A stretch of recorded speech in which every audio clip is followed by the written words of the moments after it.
잠언 29장 4절.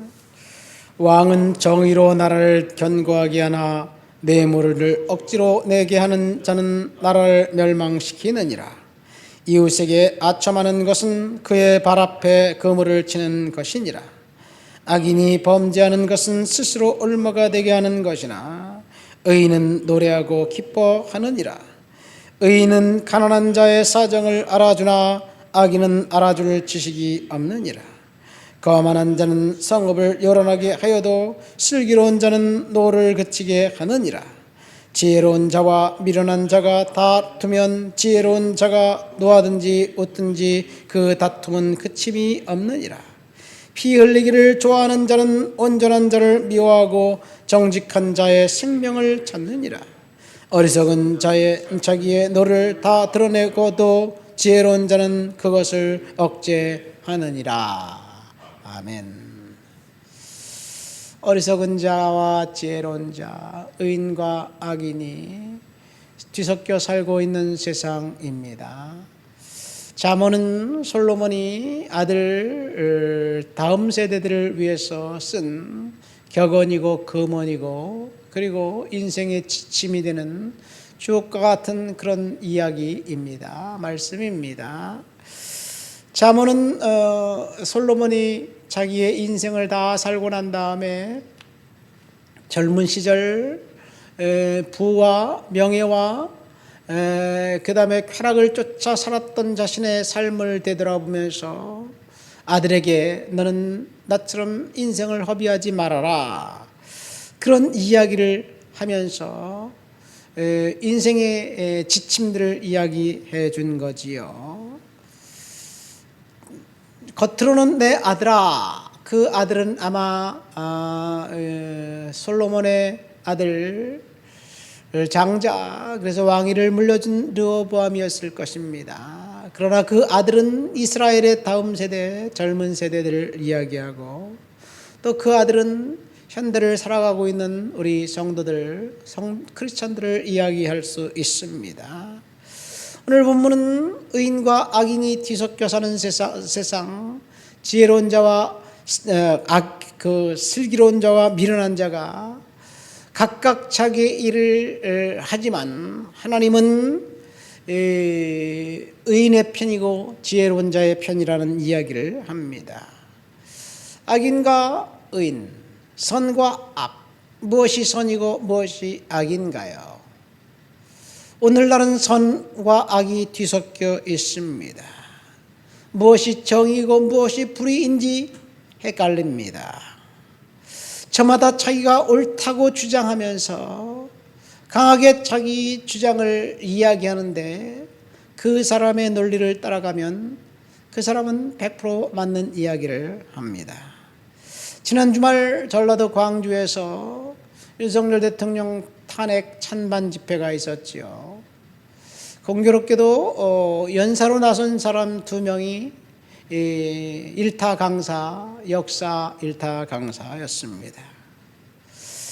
보수 진영의 역사 강사가 그 논쟁에 뛰어들어서 윤석열 대통령 탄핵을 반대합니다. 그러더니 한 사람이 도저히 참을 수 없다, 묵과할 수 없다, 그러면서 또 다른 일타 강사가 튀어나왔어요. 그 둘의 주장이 180도 다릅니다. 근데 그 둘의 주장이 그들의 논리를 따라가면 이쪽도 옳고 저쪽도 옳습니다. 너도 옳고 그도 옳다, 아니 너도 틀리고 그도 틀리다, 이런 양비론 입장에서 볼 때 양비론 입장을 견지해야 할까요? 양비론 입장을 견지한다면 설득력이 없습니다. 누군가는 옳고 누군가는 그럴 것입니다.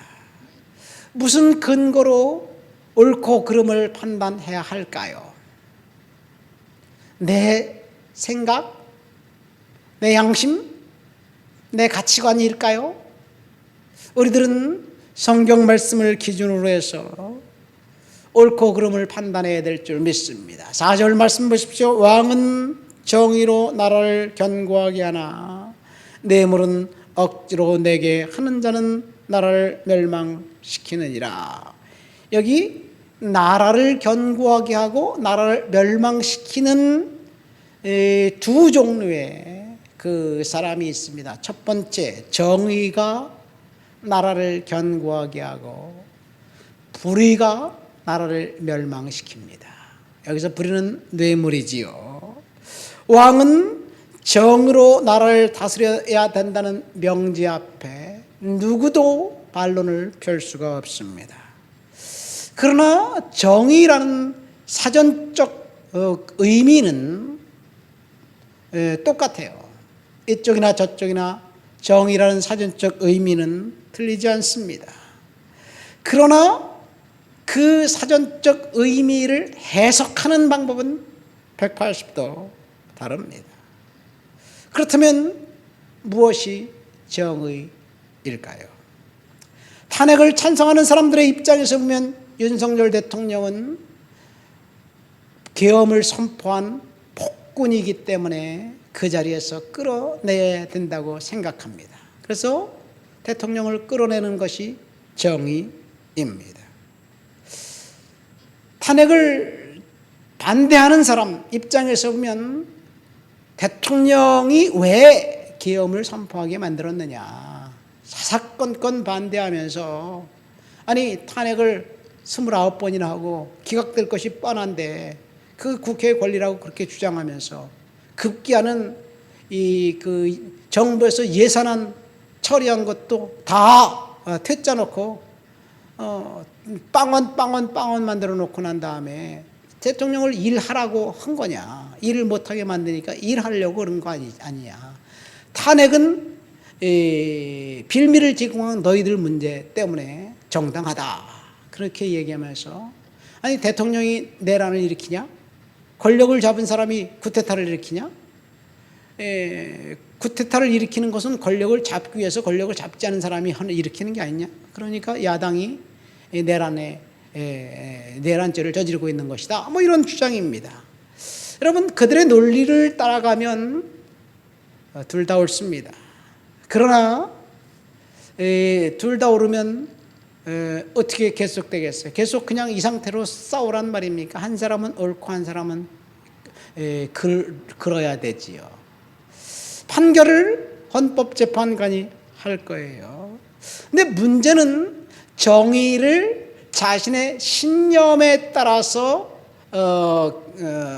결정하는 것, 자신의 신념에 의해서 무엇이 정의인지를 밝히는 것, 그것이 문제입니다. 정의는 성경 말씀을 통해서 확실하게 판별해야 될 줄 믿습니다.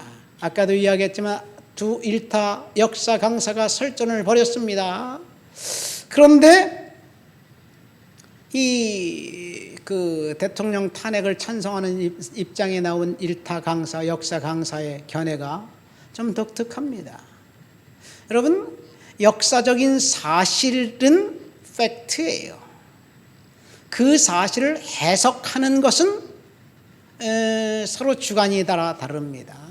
그 역사적인 사실을 왜곡해서 가르친다면 그것은 불의지요. 일타 강사, 새로 뛰어든 일타 강사는 6.25 전쟁은 미국이 연출 각본 시나리오를 썼던 전쟁이다. 미군이 피난민 행렬이 있으면 포가 얼마나 잘 떨어지는지를 확인하기 위해서 포를 떨어뜨렸다. 한국의 근현대사를 가르치는 이유는 그 미국을 반대하기 위한 그런 포석을 깔기 위한 것이다. 뭐 이렇게 공공연하게 가르쳤대요. 그래서 그 문제 때문에 여러 번 설전이 있었다고 이야기합니다. 누가 알았겠어요? 여러분, 그 사람의 논리를 가지고 지금 그런 논리를 가지고 학교에서 아이들에게 가르치기 때문에 아이들이 6.25는 미군이 일으켰다고 알고 있습니다. 정말 심각한 상황입니다. 역사적인 사실이 이, 팩트가 왜곡되어 있습니다. 그건 정의가 아닙니다. 그러니까 누가 정의고 누가 불의인지 우리는 분별할 수 있습니다. 그러나 그 사람의 논리를 따라가는 사람들은 여전히 6.25는 미군이 일으켰다고 생각합니다.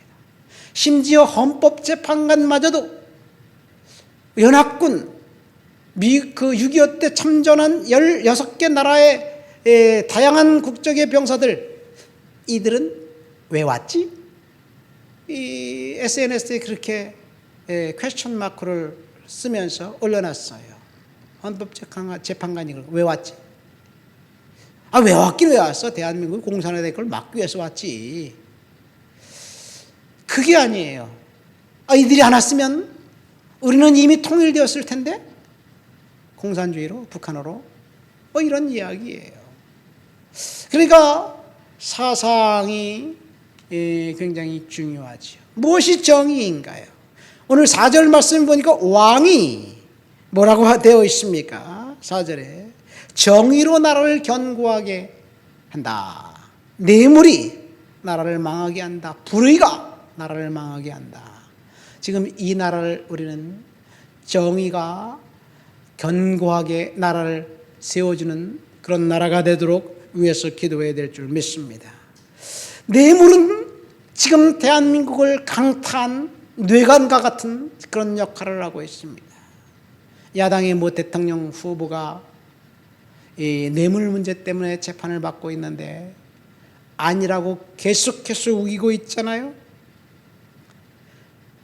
그러면서 권력을 동원해서 자기와 사상이 비슷한 사람들을 동원해서 계속해서 재판을 지연하면서 결국 면죄부를 받으려고 합니다.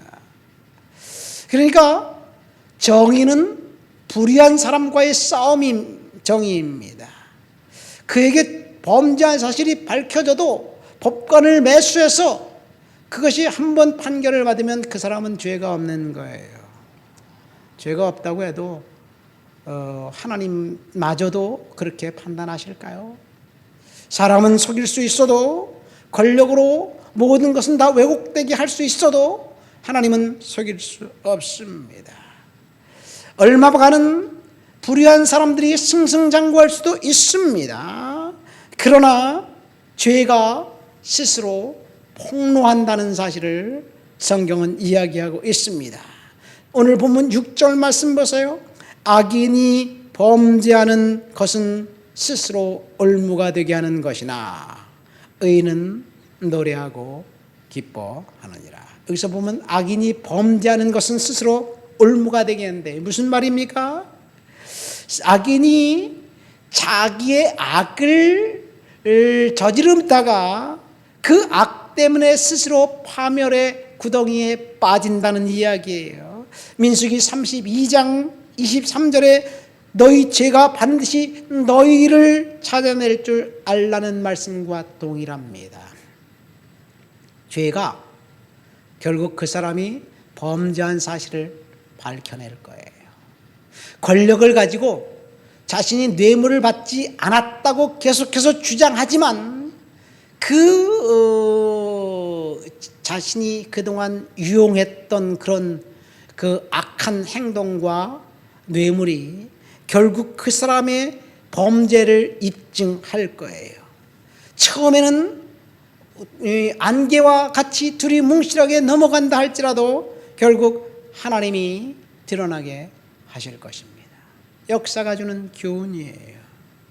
여러분, 지금까지 자기가 저지른 죄 때문에 승승장구하던 인생이 망가진 사람들이 얼마나 많이 있나요?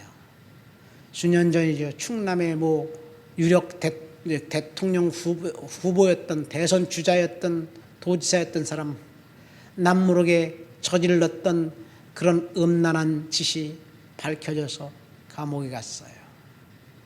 또 어떤 시장은 스스로 그 죄가 밝혀지자 자살해 죽고 말았습니다. 승승장구하던 인생이 어느 날 갑자기 나락으로 떨어졌는데 아무도 모르게 저질렀던 죄 때문에 그렇습니다. 성공적인 인생을 살아도 그 죄가 결국은 그 사람의 올무가 되어서 파멸하게 만든다는 것. 오늘 본문 6절에 악인이 범죄하는 것은 스스로 올무가 되게 한다는 이야기입니다. 자기가 그 모든 것을 다 통제할 수 있는 것 같지만 결국 하나님이 죄가 드러나게 하는 날이 오면 그 죄 때문에 파멸의 구렁이로 빠지게 말 것이에요. 8절 말씀 보세요. 거만한 자는 성읍을 요란하게 하여도 슬기로운 자는 노를 그치게 하느니라. 대한민국이 왜 이렇게 요란스럽습니까? 왜 거리에서 그 사람들이 몰려들어서 이 수많은 사람들이 모여서 서로 경쟁하듯이 시위를 벌입니까? 대통령을 탄핵해야 된다. 아니다. 대통령을 복귀시켜야 된다. 불법이다. 무엇이 불법인가요? 서로 싸우고 있습니다. 왜 요란한가요? 거만한 자 한 사람 때문에 그렇습니다. 오만한 자 한 사람 때문에 그렇습니다. 쿠데타를 일으킨 대통령이 거만한 행동을 했기 때문에, 오만한 행동을 했기 때문에 그랬을까요? 그를 끌어내리려고 하는 사람은 바로 그것 때문에 그렇다고 주장합니다. 왜? 대통령의 오만한 행동, 쿠데타를 일으킨 행동이 결국 이렇게 요란하게 만든 것 아니냐라고 주장합니다. 그런 논리에 따라가면 대통령의 오만 때문에 그렇습니다. 반대 입장에서 볼 때 오만은 대통령이 아니라 이 뇌물을 받고 그리고 아주 무수한 비리를 저지른 그 사람 때문에 그렇다라고 생각합니다. 탄핵이 기각되든 인용되든 시간이 지나면 결정이 날 거예요. 헌법재판관들이 비리로 인해서 그 대통령을 끌어내린다 하더라도 그렇게 결정이 된다면 아마 그것도 하나님이 우리에겐 시련이지만 우리나라를 하나님이 더 시련에 있게 하도록 하나님이 허락하실 것일 수도 있습니다. 무엇이 정의인지 우리는 모르지만 결과적으로 하나님이 역사를 주관한다는 사실은 팩트입니다. 하나님이 주관할 거예요. 그래서 우리는 기도해야 될 줄 믿습니다. 그래서 11절 말씀 보세요. 어리석은 자는 자기의 노를 다 드러내어도 지혜로운 자는 그것을 억제하느니라. 여기 보면 어리석은 자와 지혜로운 자가 나옵니다. 무엇이 어리석고 무엇이 지혜인가요? 아까 그 두 일타 강사, 역사 강사 얘기를 했는데 사실은 지혜로운 자는 팩트를 팩트대로 이야기하는 사람이 지혜로운 자고 팩트를 왜곡해서 해석하는 사람이 결국은 자기 꾀에 자기가 넘어갈 수밖에 없어요. 그 사람이 가만히 있었다면 그 사람의 현대사에 대한 역사관이 그렇다고 누가 알겠습니까? 아무도 모르지요. 그런 일타 강사로 천문학적인 돈을 벌면서 정말 인생을 즐기면서 살 수 있을 거예요. 그런데 그의 정체가 드러난 이상 그의 그 생각을 아는 사람들이 있다면 공무원 시험 보는 사람이 그 사람 역사 강의를 들으려고 할까요? 안 들을 것 같아요. 내가 볼 때. 여러분들이 공무원 시험 준비한다면 아무것도 모를 땐 야 어느 강사가 잘 가르치냐? 그 사람이 잘 가르친다더라. 그럼 그 사람한테 우리 듣자. 그러면서 강의를 신청하고 들을 거예요. 그러다 보면 이 사람이 현대 역사를 좀 이상하게 가르치네. 기분 나쁘네. 그렇지만 뭐 그건 네 생각이고 나는 그것에 동의하지 않는다. 그러면서 들을 거예요. 그러나 이제는 드러난 이상 사람들이 그 사람은 그런 역사를 갖고 있기 때문에 나는 도저히 그 사람의 동의 못한 듣지 못할 거야, 않을 거야. 뭐 그렇게 생각할 것입니다. 결국 자신의 여기 보면 어리석은 자가 되어서 자기의 노를 다 드러낸 꼴이 아닌가 생각됩니다. 진리는 성경에 있습니다. 말씀을 맺습니다. 의인과 악인이 뒤섞여 살고 지혜로운 자와 어리석은 자가 뒤섞여 있지만 하나님이 그 상황 속에서 역사를 주관하고 하나님이 의인의 편이라는 사실을 오늘 성경은 이야기합니다. 악은 의도적인 행동으로 선량한 사람을 해치거나 학대하거나 모욕하거나 인간성을 말살하고 파괴하는 것, 또 자신의 권위와 조직의 힘을 이용해서 다른 이들로 하여금 그와 같은 일을 하도록 만드는 것이 악입니다. 그러니까 악은 의도적인 행위예요. 의도적으로 현대 역사를 왜곡해서 가리키는 것, 그것이 악입니다. 역사는 팩트예요. 있는 그대로 가르치고 그것을 해석하는 것은 그 청중들의 몫입니다. 역사를 왜곡해서 해석하는 것, 그것이 악이 아닌가 생각됩니다. 하나님 아버지 감사합니다. 이 나라 대한민국을 주의 손에 올려드립니다. 왕은 정의로 나라를 다스리나 뇌물은 나라를 패망하게 하느니라. 이 말씀처럼 이 나라에 정의가 강같이 흐르는 나라 되도록 도와주시옵소서. 왜곡된 정의, 뇌물을 갖고 자신의 욕구와 욕망을 유지하려는 악한 자들의 도모가 처음에는 승승장구할지라도 하나님이 심판하신다는 사실을 믿습니다. 이 나라 대한민국을 하나님 긍휼히 여겨주셔서 요란스러운 일이 있는 이 상황 속에 하나님이 평정시켜 주시옵소서. 이 나라를 지켜 주시옵소서. 예수님의 이름으로 기도합니다. 아멘.